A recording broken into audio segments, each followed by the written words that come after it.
ए खुदा तेरे जमानत में मेरे अर्ज रखना, ए खुदा तेरे जमानत में मेरे अर्ज रखना, मैं रहूं या ना रहूं, हर माँ बाप को सलामत रखना, क्योंकि माँ बाप ही है धरती पर भगवान का रूप जो अच्छा परवरिश और संस्कार देने वाले ಅಂತ ನಮ್ಮ ಕಟ್ಟೆ ಸರ್ ಸಮರ್ಥಿಸಿಕೊಂಡಿದ್ದಾರೆ.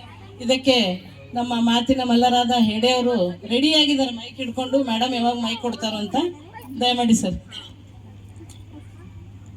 ಎಲ್ಲರಿಗೂ ಶರಣಾರ್ಥಿ. ಬಹಳ ಚಂದ ವಿಷಯ ಮಂಡನೆ ಮಾಡಿದ್ರು ಕಟ್ಟಿ ಸರ್. ಅಲ್ಲಮ ಪ್ರಭುವಿನ ವಚನ ತಗೊಂಡು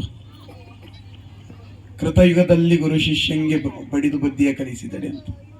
ಅದೇ ಅಲ್ಲಮ ಪ್ರಭುದೇವರು ಒಂದು ವಚನ ಹೇಳ್ತಾರೆ, ಅಯ್ಯ ನೀ ನಿನಗೆ ಗುರು ಅಪ್ಪೊಡೆ, ನಾ ನಿನಗೆ ಶಿಷ್ಯನಪ್ಪೊಡೆ, ಎನ್ನ ಕರ್ಣಾದಿ ಗುಣಗಳ ಕಳೆದು ಎನ್ನ ಕಾಯದ ಕರ್ಮವ ತೊಡೆದು ಎನ್ನ ಉಸಿರಿನ ಧರ್ಮವ ನಿಲ್ಲಿಸಿ ನೀನೆನ್ನ ಕಾಯದಲಡಗಿ ನೀನೆನ್ನ ಪ್ರಾಣದಲಡಗಿ ನೀನೆನ್ನ ಭಾವದಲಡಗಿ ನೀನೆನ್ನ ಕರಸ್ಥಲಕ್ಕೆ ಬಂದು ಕಾರುಣ್ಯವ ತೋರಾಗು ಈಶ್ವರ.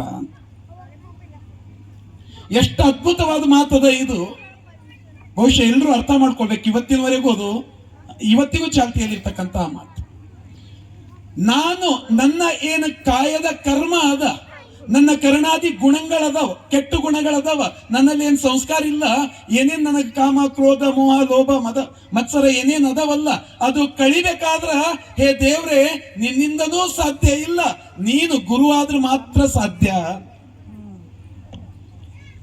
ಯಾವಾಗ ದೇವರಿಂದನೇ ಸಾಧ್ಯ ಇಲ್ಲ ಅಂದ್ಮೇಲೆ ತಂದೆ ತಾಯಿಯ ದೇವರು ತಂದೆ ತಾಯಿಯ ದೇವರು ಅಂತೀರಿ, ಆ ದೇವರಿಂದನೂ ಸಾಧ್ಯ ಇಲ್ಲ. ನಮ್ಮ ಕರ್ಣಾದಿ ಗುಣಗಳನ್ನ ಕಳಿಬೇಕಾದ್ರ ಅದಕ್ಕ ಗುರುವೇ ಬೇಕು ಅಂತ. ನಮ್ಮ ಶಾಲೆಯೊಳಗೊಬ್ಬ ಶಿಕ್ಷಕರು ಬಹಳ ಬೆಸ್ಟ್ ಟೀಚರ್, ಎಲ್ಲ ಅವಾರ್ಡ್ಗಳು ತಗೊಂಡು ಸಾವಿರಾರು ಮಕ್ಕಳಿಗೆ ಪಾಠ ಹೇಳ್ಯಾರ ಬಹಳ ಚಂದ.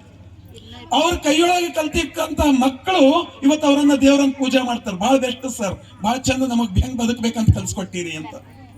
ಅವ್ರು ಒಂದು ದಿವಸ ನಾನು ಎದುರು ಕೂತ ಹತ್ತಿದ್ರು, ಸರ್ ನನ್ನ ಮಗ ಪೂರಾ ಅವರ ಹೊಂಟನ್ರಿ, ಹೆಂಗ ಮಾಡ್ಲಿ ಅಂತ.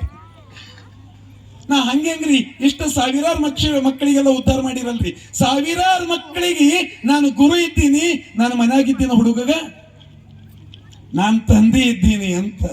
ಅದಕ್ಕ ಸಂಸ್ಕಾರ ಕೊಡೋದು ತಂದೆ ತಾಯಿಯಿಂದ ಆಗ್ತದಂತಿರಲ್ಲ, ಸಾಧ್ಯ ಇಲ್ಲ. ಮಕ್ಕಳು ತಂದೆ ತಾಯಿಗಿಂತಲೂ ಗುರುವಿಗೆ ವಿಧೇಯ ಆಗಿರ್ತಾರ. ಅದಕ್ಕೆ ನಮ್ಮ ಎಲ್ಲಾ ಪೇರೆಂಟ್ಸ್ ಗಳಿಗೆ ಇದು ಗಮನಕ್ಕದ, ನೀವೆಲ್ಲ ಅನುಭವಿಸಿರ್ತೀರಿ. ನಿಮ್ ಪಾರ್ ಮನೆಯಾಗ ಬಂದು ಯಾವ್ದಾರ ಲೆಕ್ಕ ಮಾಡಿದಾಗ ಇದು ತಪ್ಪು ಮಾಡಿದ್ ಬೇಟ ಅಂದ್ರೆ ನೀವು ನಮ್ಮ ಸರ್ ಹೇಳ್ಯಾರ ಅದೇ ಕರೆಯದ, ನೀ ಹೇಳೋದ್ ಸುಳ್ಳದ ಅಂತದದು. ಅದಕ್ಕ ಯಾವಾಗ ಗುರುಗಳ ಪಾಠ ಹೇಳ್ತಾರ ಅವಾಗೇ ಅದು ಮನಸ್ಸಿಗೆ ಮುಟ್ತದ. ಅದು ಜವಾಬ್ದಾರಿ ಗುರುಗಳದೇ ಅದ ಹೊರತಾಗಿ ಅದು ಪಾಲಕರದ ಅಲ್ಲ ಅಂತ ನನ್ನ ಅಭಿಪ್ರಾಯ. ಇದಕ್ಕ ಒಂದು ಮಾತು ಹೇಳಿ ನಾನು ನಿಲ್ಲಿಸ್ಬಿಡ್ತೀನಿ. ತಂದೆ ತಾಯಿ ಜನ್ಮ ಕೊಡ್ತಾರ, ನಮ್ಮದೊಂದು ಮಾತು ಅದ, ತಾಯಿಯೇ ಮೊದಲನೇ ಗುರು ಅಂತ ಹೇಳ್ತೀರಿ. ಆದ್ರೆ ಅದಕ್ಕೆ ವಿರುದ್ಧ ಗುರುವೇ ಎರಡನೇ ತಾಯಿ, ಗುರುವೇ ಎರಡನೇ ತಂದೆ. ತಾಯಿ ಜನ್ಮ ಕೊಡ್ತಾಳ, ಆದ್ರೂ ಗುರು ಸಂಸ್ಕಾರ ಕೊಟ್ಟು ಎರಡನೇ ಜನ್ಮ ಕೊಡ್ತಾನ. ಹೀಗಾಗಿ ಗುರುವೇ ಸಂಸ್ಕಾರಕ್ಕೂ ಕಲಿಕೆಗೂ ಆತನೇ ಜವಾಬ್ದಾರಿ ಅಂತ ನಮ್ಮ ವಾದ.